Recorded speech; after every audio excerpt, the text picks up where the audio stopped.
Patch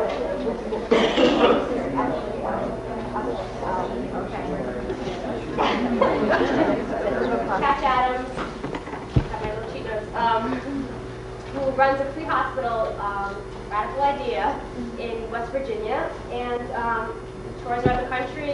He, in the time that he's now offering free medicine to people who need it, and he is also an author of a book, Gesundheit, which is in the Carter bookstore under Education 194, 195. Field Project for Human Services, or you could talk to him afterwards. It's a great book. I recommend it to everyone. And he's just going to talk to us today about caring for other human beings, which is an important topic is anything I can think of.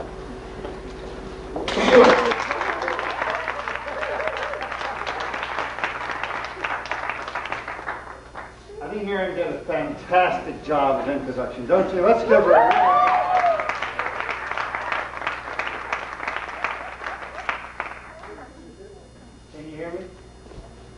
Great. I don't know what you came for, so what I'm going to do is provide at least an hour and a half of the time for you to tell me why you came by making it a dialogue. I hope to take up a little of the time to tell you a little about my life. I was going to focus, for those of you who were with me this afternoon, I was more of an eclectic talk, introduced different subjects. We talked about whatever we wanted to. I'd like to talk to you about our healthcare project. Partly, I hope to stimulate you, and some of you perhaps irritate you about thinking about vision, about making the world a better place, about no matter how complex a problem is, you can have a whole lot of fun trying to deal with solutions. After I introduce our work, I'll tell you some of the other subjects that I feel really interested in talking about so that you don't feel limited about healthcare. And in the dialogue, if you can think up the question or the discourse, I'm really interested in it because I will probably have an opinion on whatever the discourse is. My name is Patch Adams. I'm a medical doctor. I graduated from the Medical College of Virginia in 1971. I entered medical school in 1967. To use medicine as a vehicle for social change. Since my middle teens, I've been a social activist. My job is social activism. Medicine is one of the vehicles of that job. I won't go too much into my past history, but I first got involved in social activism through being a war orphan and being involved in the civil rights movement before the 1963 change. Since I am a math nerd, I entered medical school with a sense that what I wanted to do was to address systems. I knew that there were a lot of people who weren't getting care, and I saw a lot of social activism around what I'd call Band-Aid behavior, which is dealing with the problem that day. And that it seemed a lot easier than trying to address the core of why things got bad and try to change those things. So what I wanted to do was to study, since I knew medical school wouldn't be that difficult, I wanted to spend my extra time studying healthcare delivery, the history of healthcare delivery. I'm a voracious interviewer. In my teen years, I practiced by an hour, 2 hours a day, calling up wrong numbers, practicing talking with people. So when I want to know something, I just say, look, I'm a second-year sociology student from whatever local university it is, and people will tell you anything.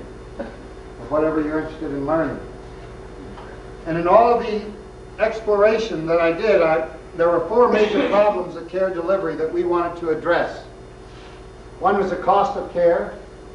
I don't think I need to go into that. Unless you're a mutant, you are quite familiar with the quality of problem and the cost of care. And when they talk about the cost of care, you are only hearing the information on allopathic care, meaning straight medicine. They are not giving you the cost of any of the complementary, alternative, or unconventional, all terms for the same thing, other kinds of health care. Medicine is a business. It is the #1 business in this country. I consider medicine as a business to be an ethical dilemma. To make profit from human suffering, I think, is an extremely dangerous situation to be in. I think that danger is evident in the fact that if you look at how much medicine costs, you can see that greed has taken over to such an extent as to appear like an overwhelming, unsolvable problem. So complex that 500 experts on a team that you know wanted to create a fabulous, inspiring package, the Penton's Health Package, they came up with garbage, an embarrassment to the history of human creativity. If we are ever to correct the problems in our society, we must give our citizens a sense of belonging. We cannot do that in a tiered system of healthcare delivery. We must serve our population. They must feel as if we want to serve them. Medicine must be a gift. Not only a gift for the patient, but a gift for the provider. For the practice of medicine as a business has set such cancerous growth in the practice of medicine as to make it practically impossible for most practitioners to enjoy themselves in what is actually a holy work, to help another person through their suffering. Another issue we wanted to address and very closely related to cost is the third-party reimbursement issue. However nicely it started out for teachers in Texas in the late 30s, it is a horribly greedy system, an elitist system. I'm speaking here of both private insurers and the government insurers, Medicaid, Medicare, Blue Cross, etc. These systems are not people-oriented. They don't care about people. There's not an insurance company in this country that cares about people. They care about huge sums of money. It is a system that now has such control over the practice of medicine, that is the insurance companies that control medical education. They control hospitals in ways that, unless you are familiar with hospital work, probably most of you don't understand, there's a thing called a joint commission. Those are the hoops, some of the hoops hospitals have to jump through, controlled by the third-party reimbursement system. The autonomy between the health provider and the patient has been stolen, or given up, or both.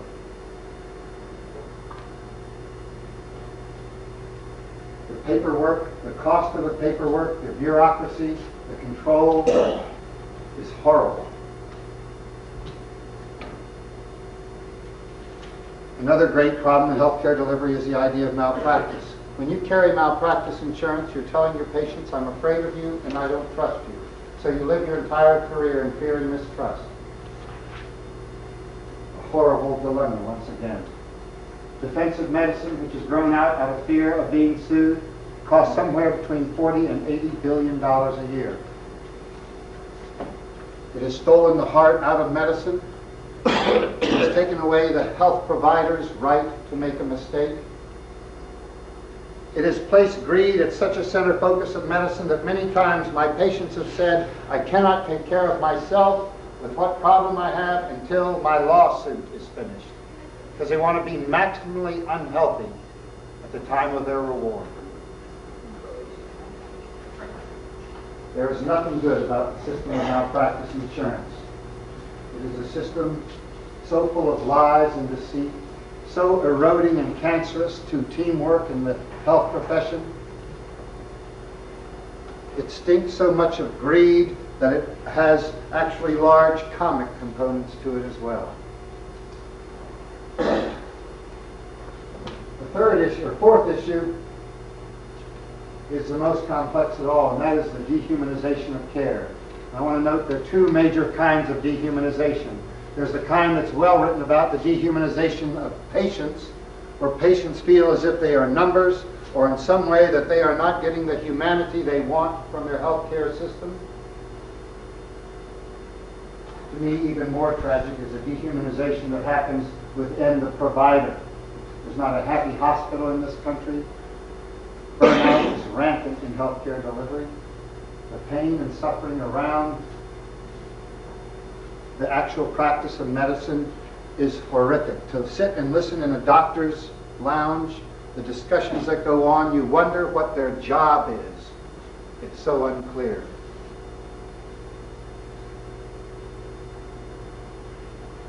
When we started in 1971, Three of those were extremely simple to address. Never charge money or any sense of debt or barter whatsoever. Healthcare must be a gift for both involved. Third-party reimbursement, have nothing to do with it. Don't ever accept Medicaid, Medicare, Blue Cross, a kind of freedom that people in healthcare delivery can't even fathom. Malpractice, again, extremely simple. Don't carry it. No waivers, nothing. No protection. The politics of vulnerability. We want to be vulnerable. We want to survive or not based on the community we serve. We do not want to exist if they don't want us to exist. We will not practice in fear. We want to need our community to take care of us financially and legally. To change the human part is much more complex. Where are we most human? In my estimation, we're most human in our friendships. So our ideal patient became that person who wanted a deep, intimate friendship with us for life. We knew in that kind of intimacy that great medicine could happen, particularly at a deathbed, intractable pain, chronic unsolved medical problems. But for that matter also in weddings, celebrations, life.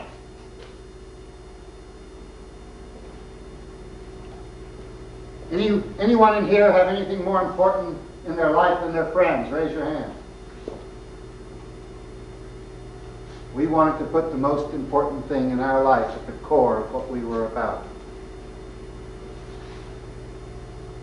Where do we do friendship? We do it in our homes. So upon graduation in 1971, 20 adults, 3 of us physicians, moved into a large single-family dwelling with our children and became a medical hospital commune, if you would. We said we would be open 24 hours a day, 7 days a week, never charge, never carry malpractice, never accept insurance. We would accept whoever came and do whatever we could. Whatever we couldn't deal with, we would send out to other hospitals and have our friends take care of them there. Our first 12 years, 500 to 1,000 people came into our home a month with 5 to 50 overnight guests a night. Now, if you can picture a large single-family dwelling with 20 adults and their children living in it with 5 to 50 overnight guests a night for 12 years, pretty much relentlessly, you can picture interaction. The 15,000 people that came through our home in that period of time, 3,000 of them had prior mental health histories, and we never gave any psychiatric medication. So let's say there might be some interesting interaction going on. It was an extremely intense environment. My initial interviews with patients, since I indeed wanted to be their friend, and I knew I could not pretend to even remotely have a relationship with them in the typical 7.8-minute interaction with a patient, I said I had to know them. If I'm a family doctor, I must know them, I must know their family. So my initial interviews with patients are 3 to 4 hours long, whether it's for a runny nose or cancer. But the first time I see you, I want to in some way exchange humanity with you. My ideal is that you come with your family and stay a couple of days to start that process. I want to go in your home. I don't consider it complete unless all of those things have been done. And one of the things I found out in spending that huge amount of time with patients is that the vast majority of adults in our population are bored, lonely, and afraid. That there is so little just baseline fulfillment in our population that it was an extremely rare person that described that when they woke up in the morning, they said, "Life, baby, follow." On the contrary, it was a struggle to go to bed, a struggle to get up, and a struggle to live throughout the day. And that wasn't the mentally ill people. Those were the adults that when they let their guard down enough to talk straight with their physician, told them about the emptiness of their life. We didn't just see poor people, and I know we were free, but we saw everything from movie stars and Watergate prosecutors to a 3,000-member biker gang. We saw a lot in between. So in seeing that people's lives, it didn't matter if I had made their blood pressure normal or corrected their blood sugar for their diabetes or took away their headache. But as a family doctor, I couldn't say, well, a cure. Because as long as their life sucks, what kind of a cure is that? A cure so that they can just have a sucky life until their next bad medical interaction. To me, in medical school, I remember them defining good health as the absence of disease. That. What kind of a vision is that? Absence of disease. And people have so little thought of peace that they think of peace as the absence of war. Another puny vision. Health to me is a happy, vibrant, exuberant life on a second-by-second basis, day by day for the rest of your life. It allows for the person with AIDS to feel healthy. It allows for the people with no legs or blind to feel healthy. Because if whatever state your physical body is in, there can be a vibrancy rivaling all of the other vibrancies regardless of your health. In thinking in those terms, I said, well, we've got to deal here with prevention, wellness, good health. Well, in 4 years of medical school, I didn't have a single lecture on it. Oh, they did the vitamin lecture. If you don't take enough vitamin C, you'll get scurvy. It wasn't particularly deep as a preventive lecture. I've not seen any scurvy. But that was the vision. I'm a family doctor, never got a lecture on family. No one told me that most people's families suck. No one ever told me about the importance of faith or love or friendship or wonder or curiosity, humor, creativity, passion, hope, relaxation. None of those things were mentioned. All the things that the arts, philosophies, religions have been drumming home to us from the very beginning. No mention of it as having any meaningful value. Or in the greatest insult, they would put that in the realm of mental illness or mental health, when in fact there's not a single psychiatric text, which is the science of the human mind, be it 1,000 pages long, that has one paragraph on mental health. No vision whatsoever. What an embarrassment. So we decided that we've got to explore wellness, because damn it, if you start caring about your patients, you don't give a crap whether their blood pressure's lowered. If their life sucks, that's what has to be addressed. And that's why from our very beginning we integrated medicine with performing arts, arts and crafts, agriculture, nature, recreation, social service, education, not as cute adjuncts to surgery and emergency room behavior, but at the very core of meaningful medical work. We were simply using the disease as a gimmick to get to the person's life.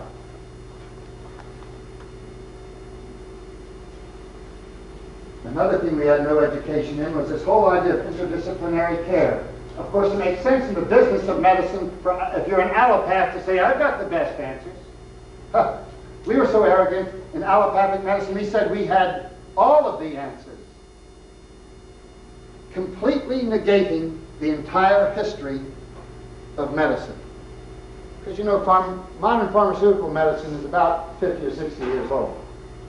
And we have been around longer than that. Surgical medicine's about 100 years old.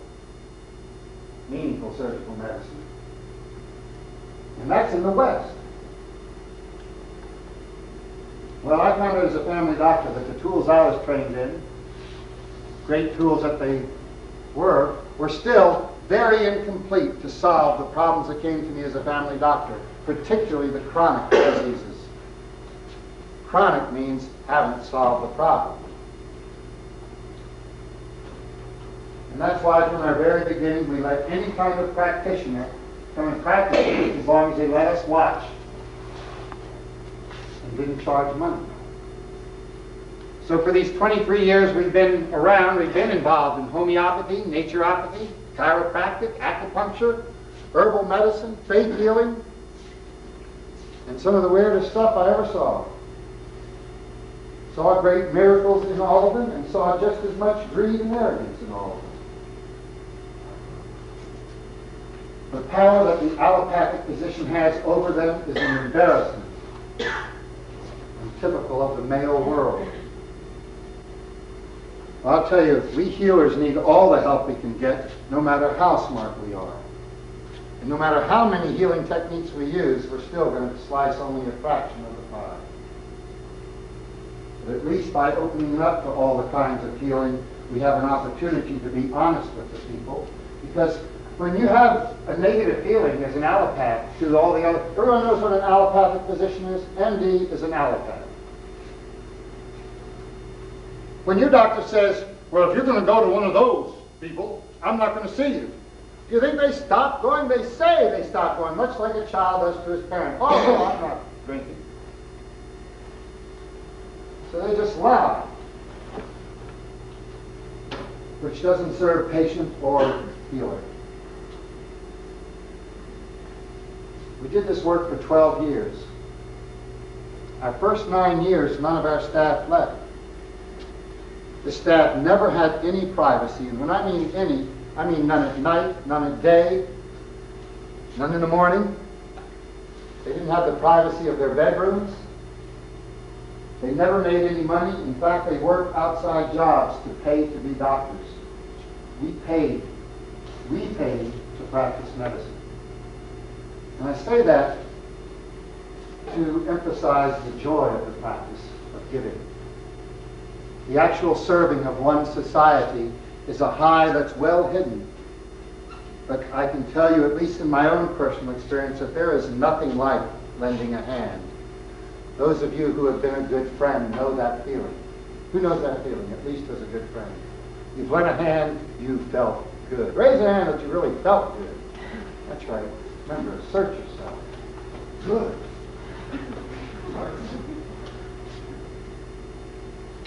All this time we tried to raise money to build a hospital. We are the only model in this country addressing the problems of care delivery in a comprehensive model. Always have been for these last 23 years. We are 0 for 1,400 in foundation applications. We have a bad record. After 12 years of doing this, having the time of our life, playing doctor around the clock, delighting to the experience, never being sued, exploring anything we wanted to, mixing up all of our hobbies and medicine together, we realized as a political act that we had to stop seeing patients. After 12 years of refusing publicity, we had to go public to raise money to build a model hospital. Because 12 years down the line from graduation, it was obvious medicine was getting worse, and this was 11 years ago. And you know where it is today, unless you're blind and deaf. We're in horrible shape today, but I'll tell you, we were in horrible shape yesterday. And we knew that we had to build a model, but it wasn't good that we were seeing patients and we were having a wonderful self-indulgent time doing our fantasy medicine, but this country, until it has a model hospital, it's not going to believe anything else is possible, so you're going to get embarrassing plans put forward because no one thinks anything is possible but this garbage. Vision is like that. Unless there are people with vision to give you an idea of what's possible, you're going to think the same old crap. Whatever it is, if it's a small thing or a big thing, there's got to be vision, and there just hasn't been in medicine. There's been this kind of in irons kind of feeling, powerlessness. So we bit our lip and went public. We stopped seeing patients to devote our time to trying to build a hospital. 13 years ago, we bought 310 acres in Pocahontas County, West Virginia. West Virginia is the poorest state in the Union for health care delivery. It is the first state where Blue Cross Blue Shield failed. It's in horrible shape. We also got those 310 acres with 3 waterfalls, a 4-acre lake, a mountain of hardwood trees, and rich bottomland for about $65,000. Land is inexpensive in West Virginia still. In these 11 years, the publicity, the morning of the first piece of publicity, someone drove over and gave us our first donation, $5,000. It was amazing, America's romance with publicity. Publicity has been the single most important thing in us raising money. The more superficial, the more Oprah, Us Magazine time we have gotten, the more impressed the society has been. real interesting commentary on our society. Never once has there really been an article of ideas. But it doesn't matter. No one ever even remembers what show you were on or what paper you were in. They remember there was something and that must have been something, and so here's a check. It's a fascinating thing. In these 11 years, we have built one building.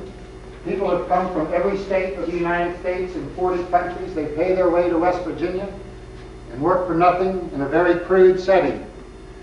Our first flush toilets were 2 years ago.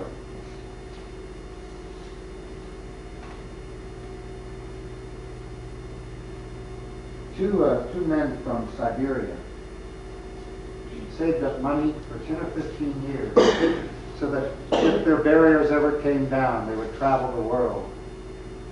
When the barriers came down, because we do a lot of work with Russia, they spent all of their money to travel to West Virginia, to work for 3 weeks, and then went home. That was their vacation. And of course, we did everything to food and fun.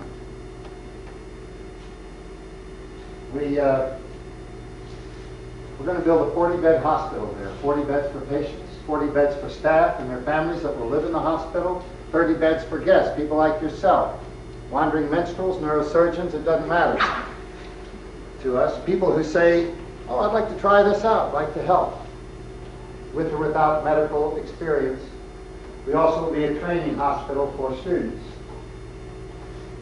Our hospital will do everything from general surgery, typical of a rural community hospital, and all of the things typical of a rural community hospital, OB/GYN, pediatrics, internal medicine, family practice, psychiatry, as well as all of the complementary kinds of care, all under one roof, practicing collectively.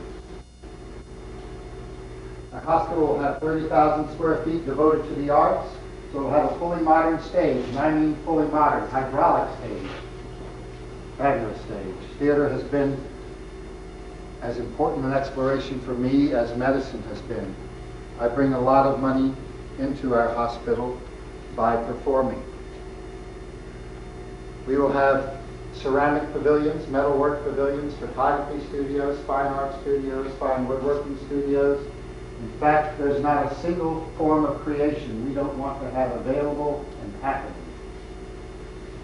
Not only for the patients, but for the guests and staff to all do together. These are all things we did crudely in our house. Our hospital will be the first silly hospital in history. For the last 30 years, I've been a professional clown. I've performed on every continent except Antarctic. My soul is probably more of the clown than of the doctor. And we're building a goofy hospital. Extremely goofy. It has not been unlike me to walk into a dying patient's room dressed as an angel with harp and wings and say, coming attractions. I've done a whole lot worse. We are silly to live with and silly to die with. The fun part of our work has been the reason we've kept staff. The thing that has most attracted people to our work has been our goofiness. Our hospital will have a gigantic costume closet. Already we have a gigantic costume collection. It will have secret passageways with slides, interconnecting tree houses. These are all things we have built.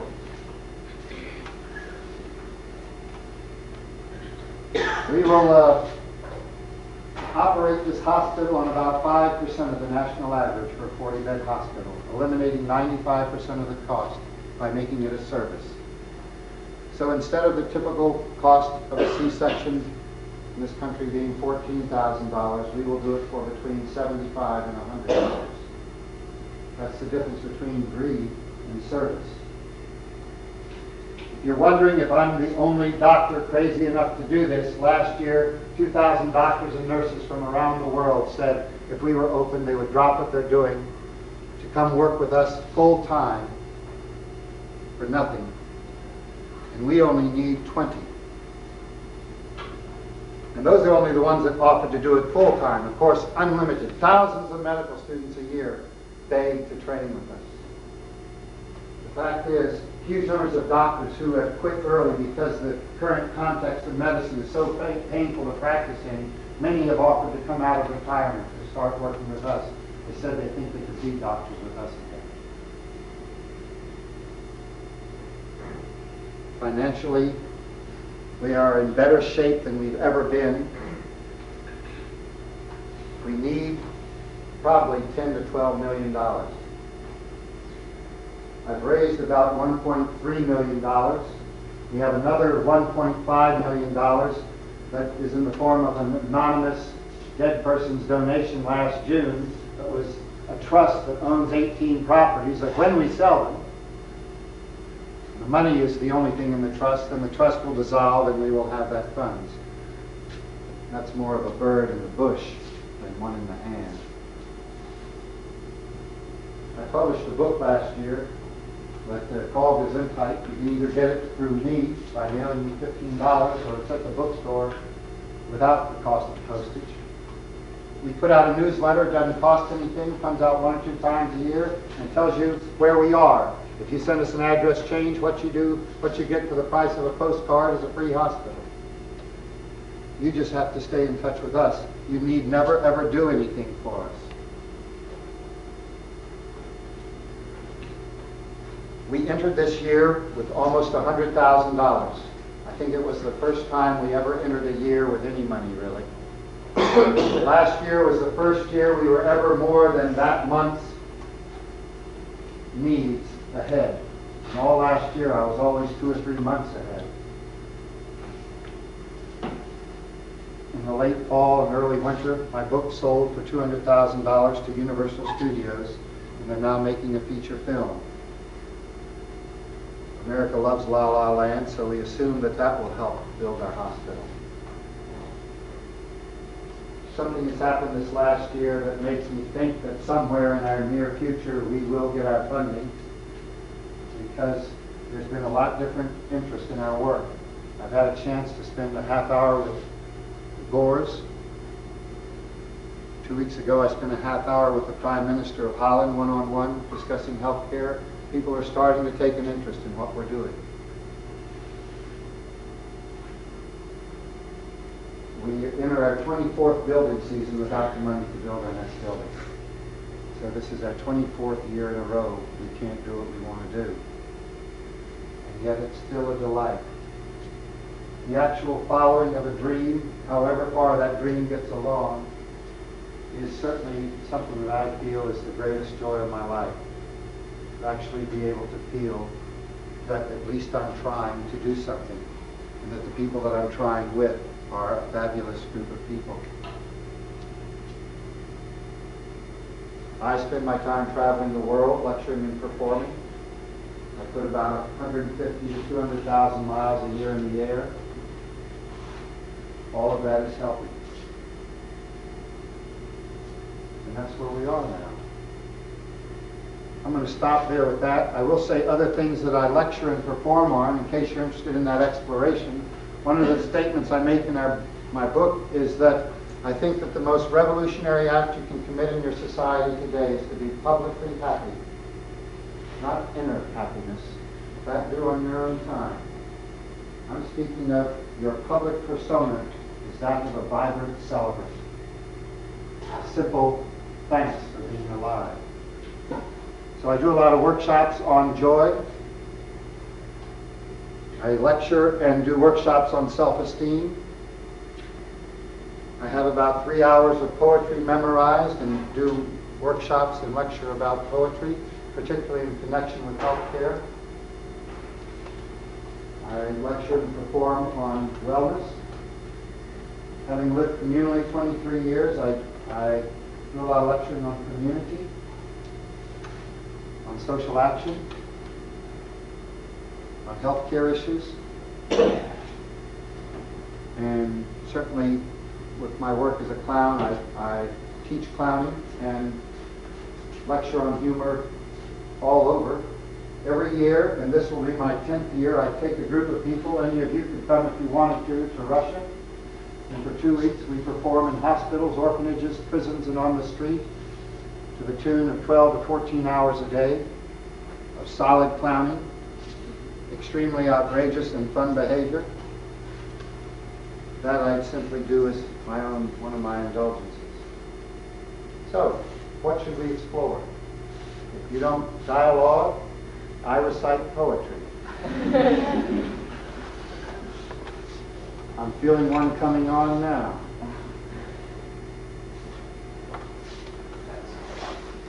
Yes? Hats. What would you like to know? Anything you feel like sharing. Hats. I can show you mine.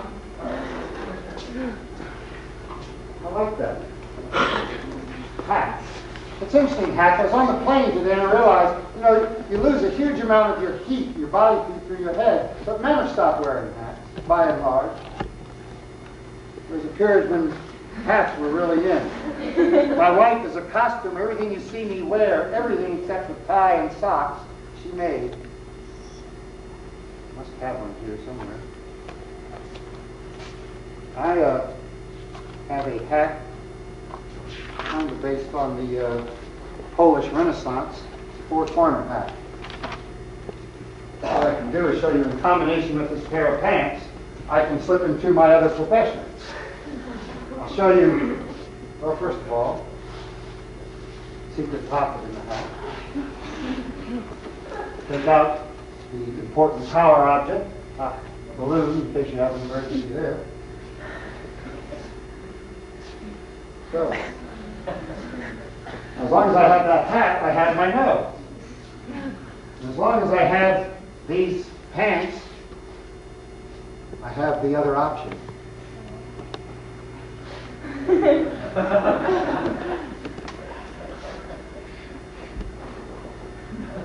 Presto.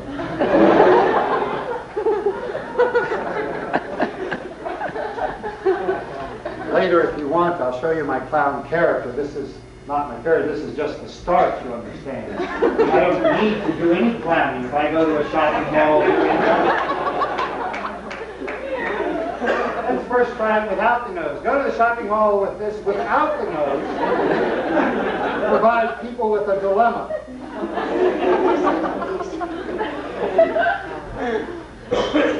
Normally, they can't answer the why question.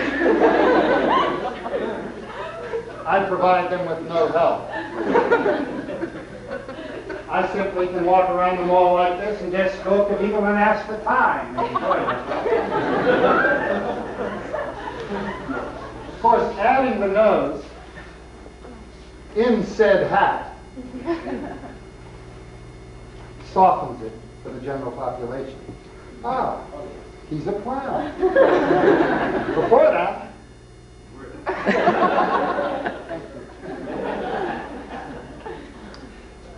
so that's this hat. As a costumer, I have a lot of hats. Isn't it interesting? They often talk in a person's professions as the hats that they wear. It would be interesting, actually, if that were the case, wouldn't it? What would an accountant wear?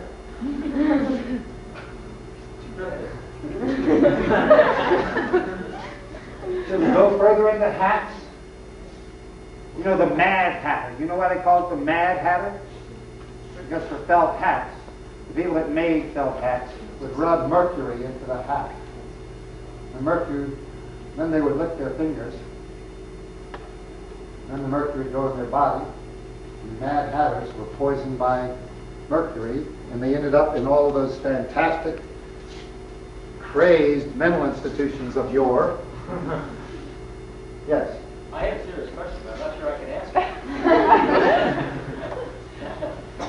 If I pull down my pants, would that help some? How about a nice little skirt? I really didn't tell you that. A little skirt, yeah.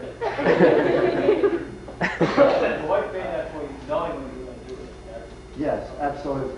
In reading your book, one of the things that comes across loud and clear is that you see the helping enterprise as a shared responsibility. That the doctor doesn't just do for the patient must do for him or herself as well. And I wonder if because that's really very different than the doctor as expert, the doctor as you will make them well. Well, let's take one of the diseases that will certainly visit some of you in your professional lives, ulcers. if you look at the billion-dollar drugs, the backbone of the pharmaceutical industry, a lot of them, those top drugs are for stomach distress, ulcer-like symptoms, irritable bowel syndrome. I love that. What do you have? Oh, I have irritable bowel syndrome. Oh, dear. Tagamet is one of the famous ones. Probably somebody in this room has been on Tagamet. Maybe he still is. Now, in the Western medical model, you go to the doctor, and because they own the X-ray machine, a lot of the other equipment, they do a whole lot of tests on you. They don't need to do the tests, you understand. Your history would tell you that you had the ulcer. They could start you on a conservative regimen, never cost anything except time. Your ulcer will go away. But that's not what either the patient wants, nor the doctor can feel satisfied in giving. But since there's no reimbursement, you understand, for conversation, for caring about the patient, there's only reimbursement for procedures. What we have is a situation where patient comes to the doctor, complains of the ulcer-like symptoms, does the upper GI, possibly a lower GI if they own the equipment, and these other things, get the diagnosis, positive diagnosis for duodenal ulcer, put the person on Tagamet. 2 months later, for follow-up, the person says, "Doc, it's cured me." Doctor feels fulfilled, cured the patient. Patient feels fulfilled, symptoms went away. What happened? Oh, the symptoms went away. They were hidden. So all of the things that caused the ulcers, completely ignored, never even brought up.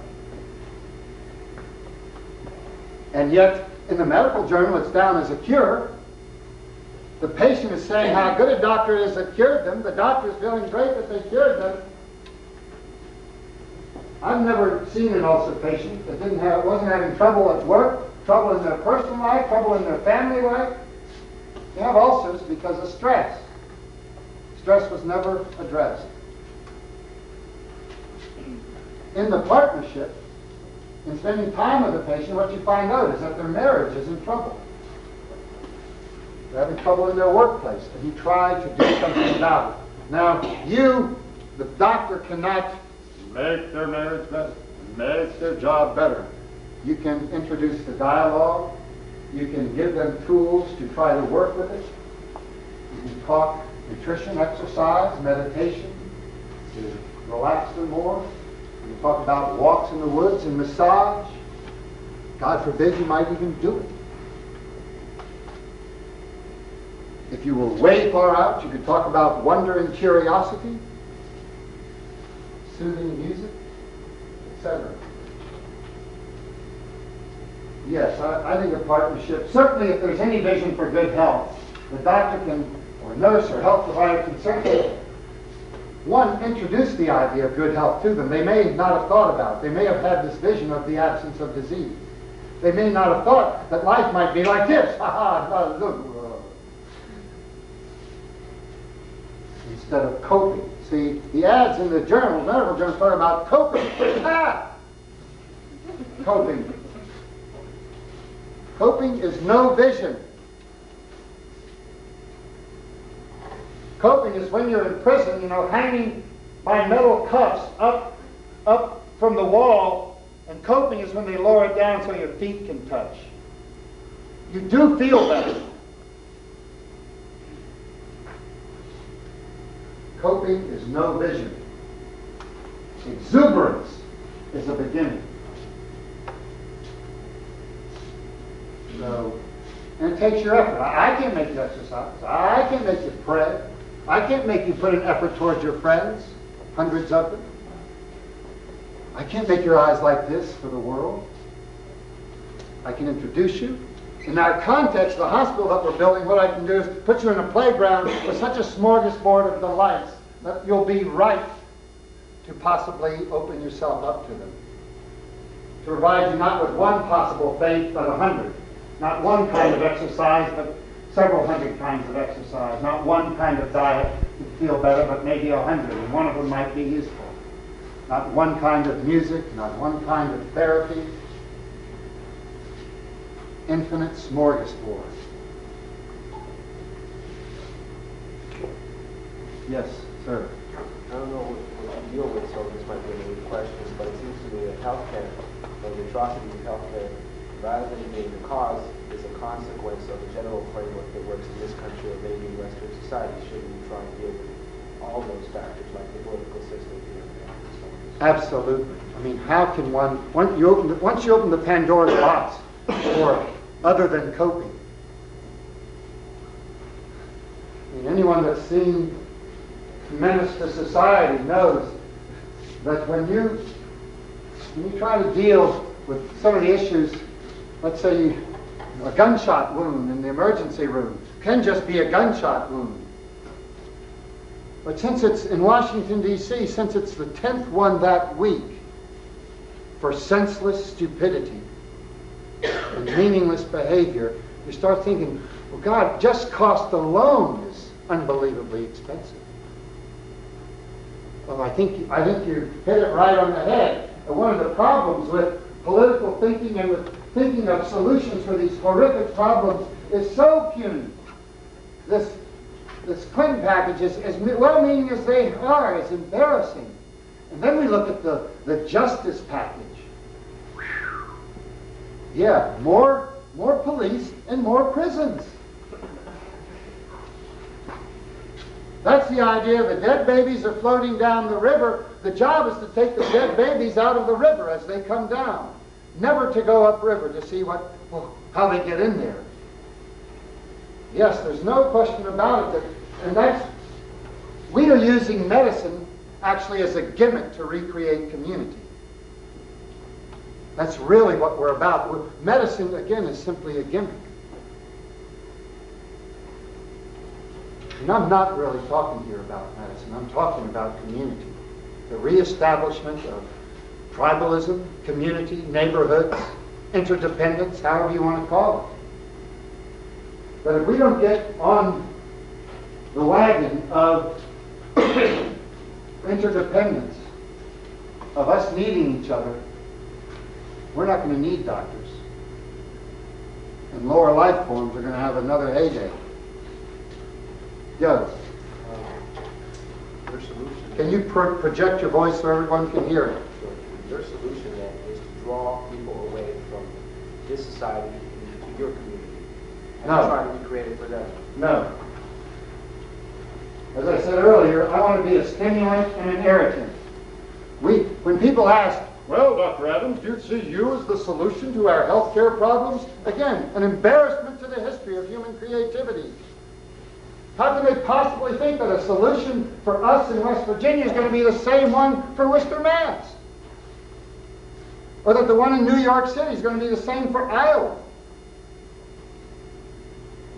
Or the one in Harlem, part of New York City, is going to be the same one as down in the village? No, we are not the solution. We are the stimulation to say, what do you want? What's your dream for the Worcester community? Or this part of that community? What would you think up if you were unfettered by your nose and coulds and shoulds and woulds? Where would you go? What we're saying is community is important. It's certainly totally important for our survival. Not our kind of community. Ours is simply our face. All those, quote, primitive tribes that were out there, none of them were alike.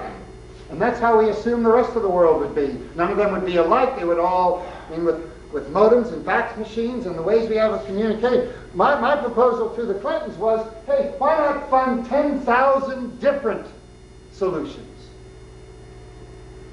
Have them all interconnected with each other and see what happens. It's so dangerous. It's like monoculture agriculture, if you're familiar with what that is. We used to have regional seeds. It's extremely dangerous to have monoculture agriculture because if that one culture goes, so it goes. There goes the chestnut tree. It's done. It's done. You know there are 30,000 known species of orchid? There's even more than one kind of elephant. I mean, where in nature did we ever try one of anything? One sun. If that's only one sun in this galaxy, this tiny little experience that we know. Now we need so many. We need so many solutions. We are not the answer. We're trying to be an experiment for a group of people who agree on a set of premises. And we're hoping that people will not cut their own imagination short and that they'll try to dream their dream.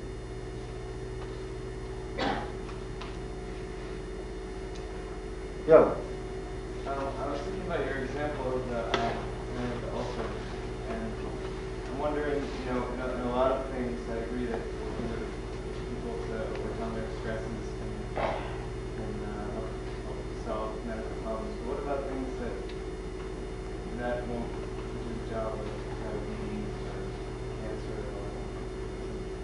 Are you in the healing arts yourself? I'm a medical student. Okay. What about cancer? First of all, it's not one thing, is it? It's not cancer. Cancer is a description of cellular behavior. But certainly cancers, they're not going to say one cancer is like another cancer. They're going to lump them under cancer, as they're going to lump schizophrenics under schizophrenics. But we know that they're different. Some cancers you don't want to. There's some cancers right now you don't want to get as a diagnosis. There are other cancers where it's all right. It's really interesting in cancer, particularly if your education told you just how many different kinds of cancer therapies there are out there. All of them that have people who say, cured me. There was a book published this last year, put out by the Institute of Noetic Sciences, with all documented in medical journals cases of remissions of cancer. There wasn't a single kind of cancer that hadn't had remissions. My regret is that I don't know which of the cancer therapies to choose. Certainly there are the ones I was taught, and then there are all those others out there that have been funneling their way to me. Then you read books like The Politics of Cancer, and you see how the pharmaceutical companies have suppressed things. And you start, there are a lot of things people have been exploring with diabetes. It's not over with those diseases. Certainly that if we keep our narrow thinking, it'll be over longer.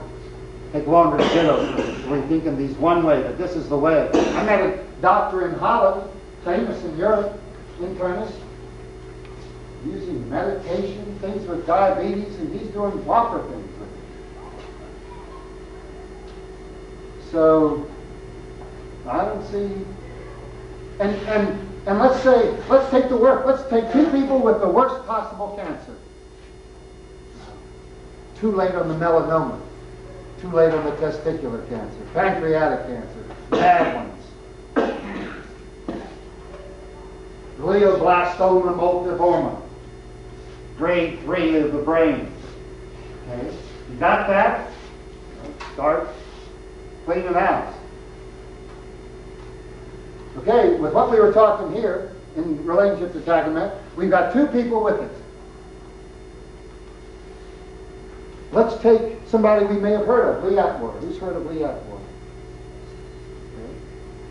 If you were a Reagan person, you certainly know who Lee Atwater is. Bush person. Lee Atwater was a heinous person. He got cancer, brain cancer, and it changed his life. I don't know if you're familiar with what happened to him. Well, he ate humble pie.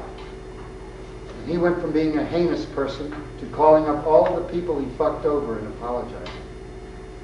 In a very, very tearful and poignant article in Life magazine he made it just how clear of a fucked up and evil person he had been. And how what he had done was horrible. And what really mattered were your friends, your family, and not cheating to win the election, etc. Some people get cancer and they write books about how the cancer was the best thing that ever happened to them because it opened up their life, and they died. Other people get cancer and it's a horrible, horrible thing from day one. That's where knowing yourself, preventive measures, dialogue, intimacy play a key role. Our job isn't to cure. The medical think tank in America, the Hastings Institute, the head of it, Daniel Callahan, a recent book that he wrote called What Kind of Life, says our goals, and I completely agree, our goals in medicine are to care, not to cure. Glorified postponement, I call it. We all die. So it's just as important to clean your house if you have a glioblastoma multiforme, and to take best advantage of it and to live as healthily with it. And you may go in remission. So the mystery is as much there, even though it's horrible, scary diagnosis. And anyone been in practice a long time sees them. But you can take horrible heart disease and the patients with a positive attitude, with a vibrant life, and their heart disease is a nuisance, and they go through life. Who knows? They may have a heart attack and in a year be running a marathon. There are people that do that. And there are the other ones that have a heart attack and they never let you forget it. So it's really no different for the cold or for AIDS. You've dealt with much AIDS. There are fabulous AIDS patients and there are whining AIDS patients. They're very different. And how long they last is different. That is very clear to me. And how they last, however long they last, is different. Quality of life. Because that's really what I'm talking here about, is quality of life. Never got a discussion on quality of life in medical school. I doubt if you will. Quality of life. Have a vision for yourself. If there's one thing I want to impart to you today, it's please have a vision for yourself for the quality of your life. And don't let anything get in its way. And shoot big. Shoot real big. Yo. Socks.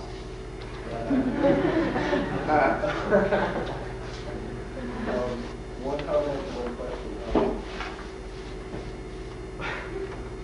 First, a friend of my father's, my father's friend's son came to GW Law School, and he just graduated last summer, and he said that the reason that he had gone was to learn more about justice. And he was incredibly depressed after having finished, though he graduated very, very well, that it hadn't even been touched on. And that seems to be the same issue for society in general. Mm-hmm. My question was, could you tell me about black hairy tongue? No. Black hairy tongue? Yeah. You mean a hairy nevus? Is that what you're... I think that's okay. Is this a trick question? You looked in one of those medical atlases, didn't you, before you came here?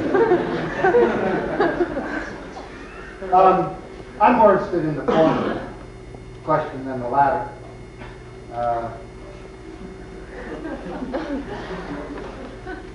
Think of the fun things a plastic surgeon could do with a hairy nevus, though. Right? You could put it where you wanted. I wrote a paper once published in a very small zine called Dada Surgery. This is, you asked for it. In that paper I described how your body rarely rejects itself. And your ear is of no importance was one of the examples. So there's no reason you couldn't put the ear right here. So it'd go like, you go like that, and the ear would go like that. There's no reason you couldn't put your ears down here. Or, you see what I'm saying? Right? There's no reason you could make blotches of this hair and say, put it on your chest. You want a hairy chest, you could like have really hairy chest. I think that kind of fits with your second part of the question.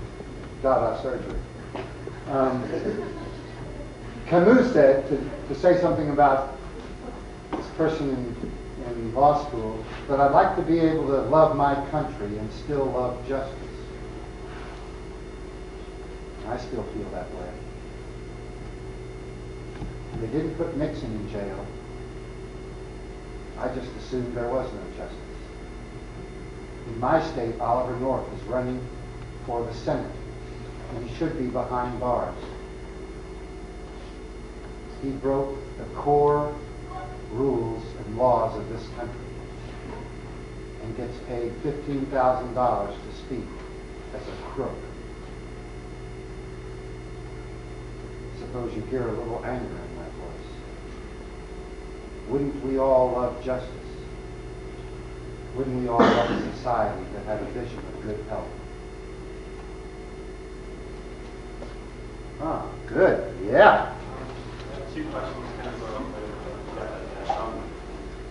And if you, excuse me, this one, if you'd like to comment on the black hairy tongue, there is such a thing. Yeah, I know. Okay.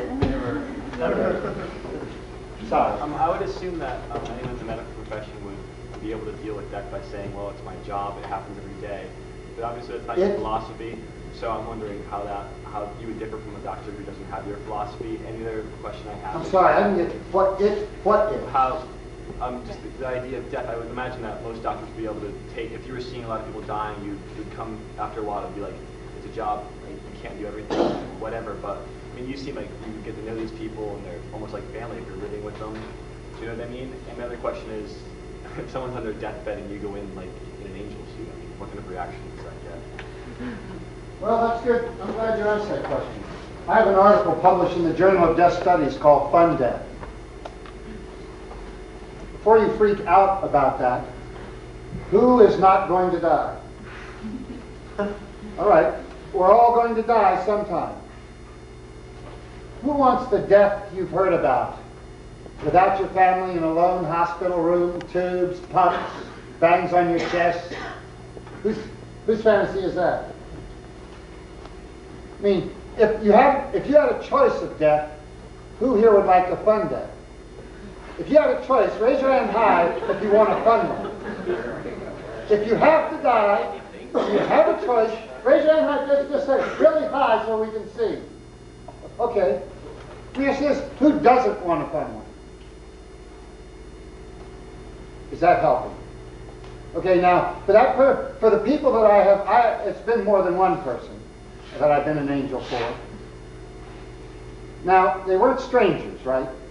In my getting to know and be intimate with a patient, I am finding out who they are. Part of what I'm finding out is their sense of humor, and I'm not just wondering what their favorite jokes are. I am testing, exploring, playing with. So we have a relationship. My mother, when she had her leg cut off, came out of the anesthesia, and I knew she was clear enough to understand my statement. I said, "Gee, Ma, how's it feel to have one foot in the grave?" Oh, no. My mother laughed her ass off. Told everybody the joke, and everybody she told a joke to was able to deal with her lost leg a whole lot better than everyone going, "Oh, and I'm sorry about your leg." See, one of our problems is that we have no comfort with dying in our society. We hide it away. Who has been at a deathbed and has been with a person dying? Okay, you've been with them dying. Who's actually been there at the moment? It's a high. Who's been at a birth? Now, we've pushed home birth and home death for 23 years, and I've been at them where it was hard to tell which was which. there was such a celebration. Now, if you want the miserable death, at Gesundheit you'll be able to have it. Designer death is what we're after. If you want the three old ladies in the room, if you've seen the movie Zorba the Greek, going, oh, oh, hey, we'll get the black dresses and have the three old ladies in the corner going, oh. We want to give you your style. Because one of the things I was really tired of, when I was in medical school and there were all these people dying, I would go into their room and talk to them about it, and then they would say, no one ever talks to me about it. And I used to watch on what would be called the death wards. I used to watch visitors. You know, they'd come in with the flowers and candy and drop it on. You look really good, Bill. See, you got my car. We don't teach people how to visit people in hospitals. So you go into a blind person, you start apologizing, you talk about how pretty a day it was, or you don't want to talk about dancing around people with no legs. We're uptight. We think everybody has to look like they're 20 in the latest swim issue. It's just not cool. I remember one of the women in our community who since died of breast cancer, when she had her mastectomy, the next Halloween party, she went topless and made a beautiful flower out of her scar, the stem of the flower, and it's beautiful. Shook a few people up. Everybody else it inspired. You got to relax about dying and aging and losing things, losing parts, getting other parts. Who thinks Kevorkian's a hero other than me? Kevorkian is one of the great heroes of our day. I've killed people. I have pacts with several thousand people that if they get to a certain state, I've committed to them and their families to do that extra step. Let me ask you this. How many of you have a sense that if you get to a certain place, you'd like your step helped? Raise your hand high so just to give people an idea that Kevorkian is helping you. Oh, you mean to say you don't want to lie there with a flat EEG for a year and wipe out all your family's money? Oh, that's really unfair. You mean to say you don't want your family day in and day out coming into a vegetable lying there, their former son, daughter, brother, mother, sister, father? You don't want that? You don't want that daily visit, the incredible intense moment where everyone is hush-hush and lying and avoiding the issue that everyone wants this person to die now?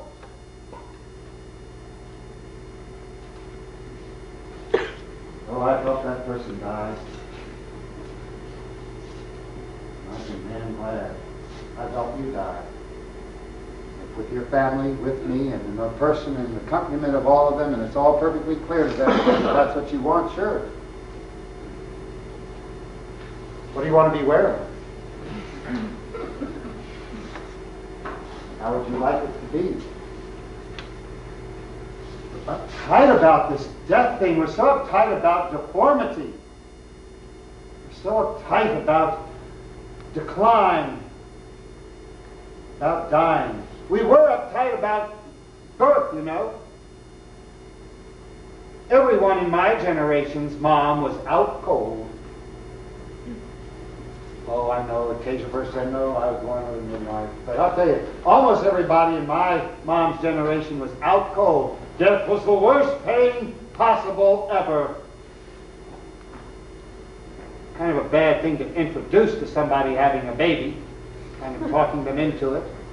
Not exactly a healthy strategy. When I graduated, then I started going to home births, and I said, holy shit, this is a celebration. I went to births where there were all sorts of things going on. Then I had our first home birth with our kid. There were 42 people around the bed misbehaving in the most interesting of ways. My wife didn't scream out once. we were, and then there were 40 people going, and then we had a chorus of different people doing variations of it. The midwife was having a very interesting time. So what natural childbirth and birthing centers and midwives and this whole movement that's happened in the last 25 years has done is they've all of a sudden taken the thing that is the worst pain a person can suffer and made it the most beautiful celebration of the miracle of life ever imaginable. I mean, when you see a light come out of that vagina, and you see a head come out there, and you know it grew in there. That's big. It's big. Big one, big one. It's a big miracle. So we learned to midwife birth.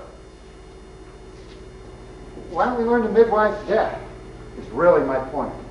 So maybe what you want is you want the priest in there, you know, with Mozart's Requiem playing.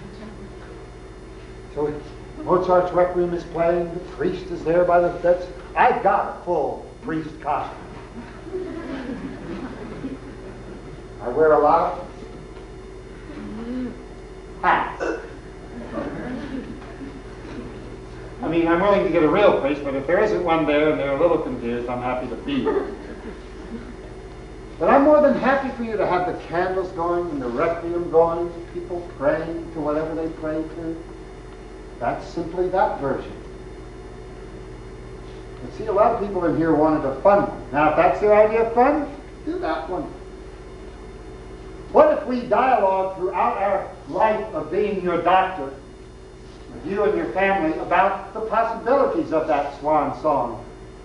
If you were a prankster, what might you come up with? I have some naughty plans for me. The squeamish won't want to be at my death.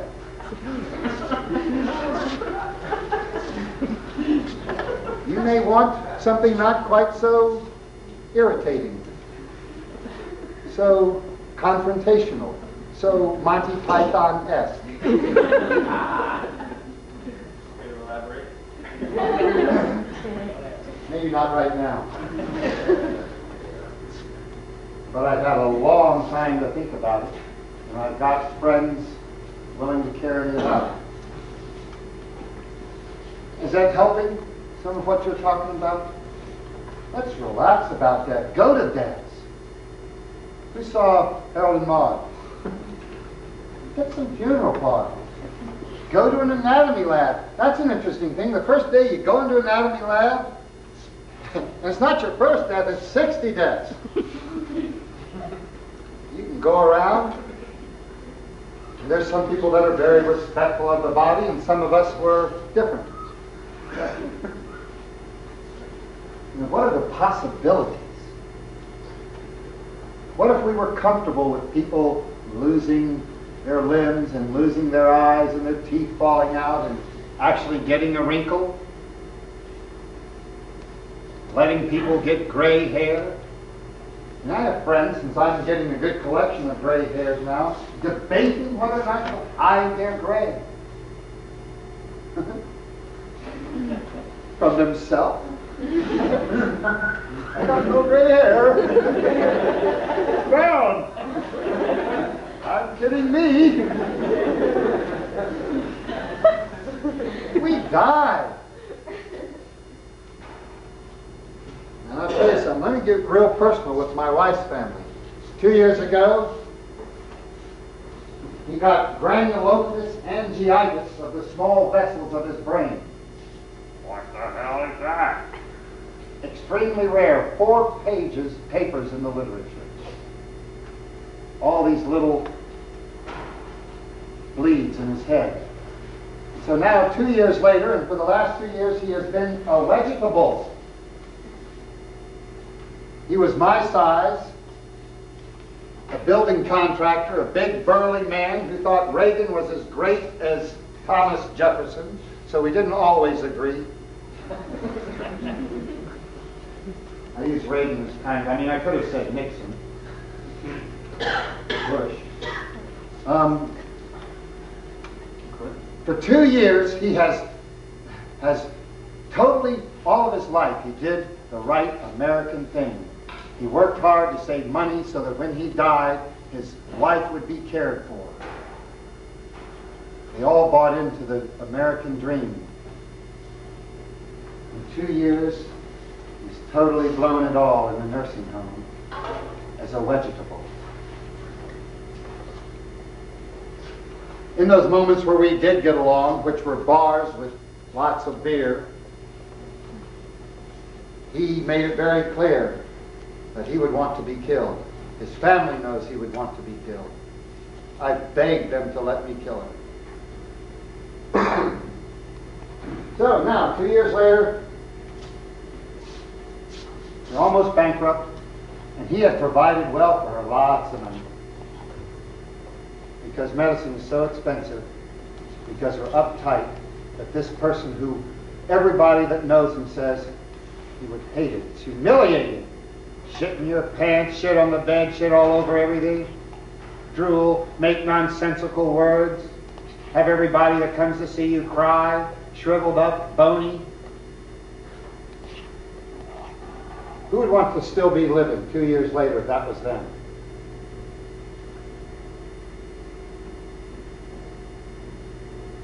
And yet they call Kevorkian Dr. Death. You know, America's so strange. If he were handsome and articulate, he would be a hero already. If we're so hard up on death as a culture, society, why even have a doctor? Why even have doctors? Why even have hospitals? Why did you go to the field to begin with? I mean, if this is something we should not be afraid of.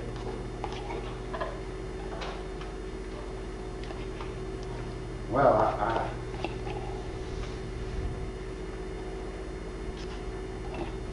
mean, we've got all the rest of life. And there are things you can do. You can't stop death. You can help a person. You can comfort them. You know, if I never did any medicine except comforting, I would feel as if I've done my time. You know, when somebody's kid gets run over, I'm much more concerned about the mom, dad, brother, and sister than I am about the dead kid. The kid's dead. I can comfort the living. And you can do stuff. That's why. I mean, I like the practice of medicine because I like people. I like intensity. And it felt right to do it. I mean, the purpose of medicine, again, isn't to prevent somebody from dying. That's the right thing. It's to enhance living.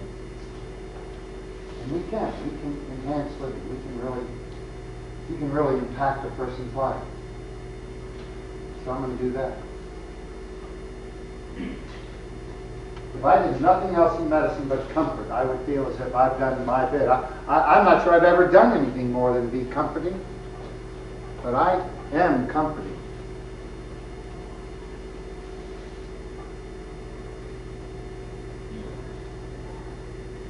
I tell you, can't pee, your bladder fills up. You know, one of the great things, one of the first times I really saw doctor worship was a woman came in, pains you couldn't believe.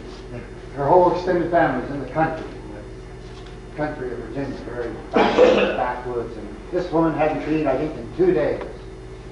She would look like she acted as if she'd been shot. Unbelievable pain. You thought that she'd had a ruptured whatever. Just screaming bloody murder. Everyone around her had been around her for at least a day of this scream. They finally brought her in. You know, I hate doctors, but they bring her in the emergency room. You feel the belly. Big smile goes over your face. The woman's got to take a leak. For some reason, she wasn't able to pee. It could just been tension. Passing that catheter, urine goes out. I love you, doctor. My God, you're God. You're God, doctor. What I just did in my car. I love you, doctor. Oh, my God, doctor. I was a hero that day. And I just made a connection that was about 2 millimeters. I just overcame the... So, it's, you know, there are those thrills there. So those are, I mean, that's not really, I went into medicine because I love people so much. I just love them. And I love human intimacy. And if somehow somebody finds out I'm a doctor, they'll let me be more intimate with them than if I told them I was something else. I think now I tell them I were a doctor even if I want. Just on an airplane, I just say, sure, I'm a doctor. They talk to me, talk about all the, they feel relieved. They never need him. I wouldn't order a test to do something illegal. If I would have thought, oh, they're a doctor, well, then I can tell them, say everything that I wanted to say, particularly if they look interested. Yeah, I'm really concerned about people that go to bed suffering. I'm really interested in trying to smooth some of that out. Because the actual experience of suffering is so intense and so deep. But I know I can ease suffering. And that's a high dose. I want the same thing you want in dealing with social change, and I think I chose environmental studies to be the medium in which to address it, because I felt, knowing people and knowing my family, that there's so much denial in society, in the world in general. I mean, it's not just, it's like I see you present yourself and you're confident and you make it sound simple, and the solutions are simple, I believe. But not everyone sees a problem, and that's the core of the problem, that there is no problem, right? And I mean, I can't change or convert anyone else, but I mean, how do I navigate in that? I mean, how do you deal with this massive denial and hypnosis that that we're not going to look at it and we're going to just block it out? Creative education. But of course, we don't have that. I mean, how do you? I can't just break the mold. I mean, I can drop out. You do it. Where you see the need, if it interests you, you do it. That's my message here, right? If you see the need and you like the area of interest, you be the pioneer.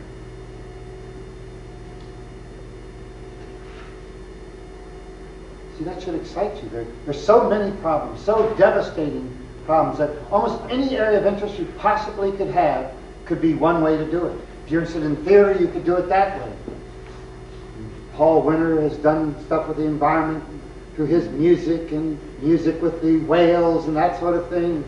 I mean, I could give you examples that I'm familiar with. And some of the stuff that Earth First has done. You don't like the clubbing of seals? Go spray paint them. Think of the fun you could have. Be your own. I would suggest, if you really want social change, to cut back on the anger and work at trying to make it a fun learning experience for people. I mean, let's face it, somehow, between 20 years ago and now, at least in our town, everyone's recycling. Just part of the weekly trash picked up. All of a sudden that happened.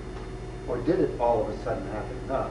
Didn't all of a sudden happen. A huge amount of work, and all of a sudden it looked as if it's always been there. So my 6-year-old only knows recycling.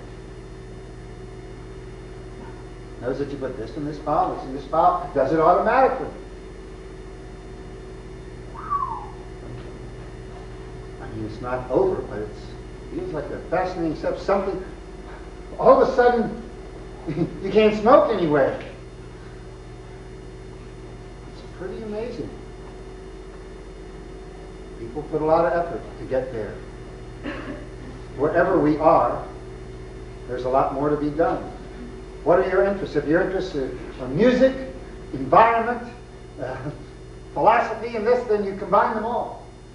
Or if you want to, make it fun. Mix the parts of it. I mean, I think we must all become activists. I think that human community, if you want, I am asking how many of you are absolutely sure there will be humans in 100 years? Raise your hand. Absolutely sure there will be humans in 100 years.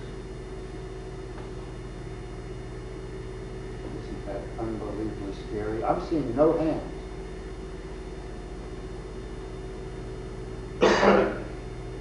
You understand why I'm sitting here and I say, we have to, every single one of us, become activists. We have to make activism not look like denial, not look like sacrifice, not look like you give up life to give your life to the yeah. We gotta find the face for activism that looks like we all want some. And that we love it. Not arduous task. You know, I used to argue, you know who Mitch Snyder is? Big spokesperson for the homeless.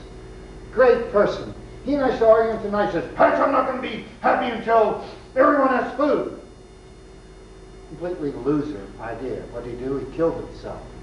He was a slave for 20-some years, and then he killed himself. He was a loner. He really wasn't ever going to have a good day until everyone had a good day. Of course, an impossibility, like Catch-22. Can't get on the Army base to get the decal to get on the Army base because you don't have the decal to get on the Army base. We have got to find a way for glorious revolution, celebrating revolution, where people are dying to change the world. Can't wait. I don't want any more burnout do-gooders.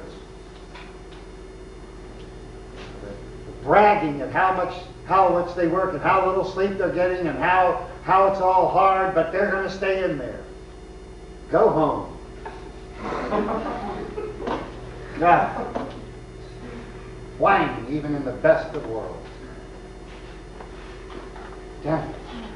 You know, not a single person, that's the first time ever I've asked that question and no one raised their hand. And you are mostly young. Is that scary? That means your kids are going to be extinct. 100 years. What if I said 75? Any hands in? I said absolutely sure. Yeah. We're up. We can't be Actually, I am, actually. I'm still actually hopeful somewhere inside, I think.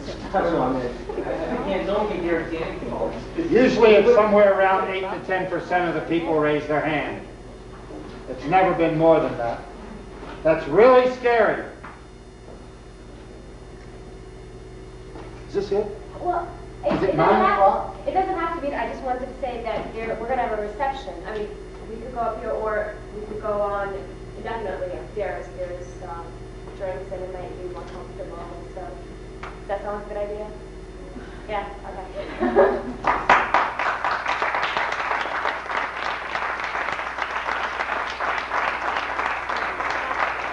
Please devote your life so that the next time that question is asked, everyone is absolutely sure we will be here. You are eminently needed. Your part is absolutely significant, or we will not survive. No effort is too small. Please serve, and damn it, serve joyfully. Yeah, reception time.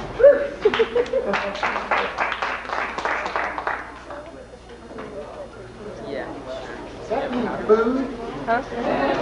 Drink? I would like it. I'm gonna pan the Can I- crowd. Alright. Don't pan me. If I give you a tip, you can actually go on.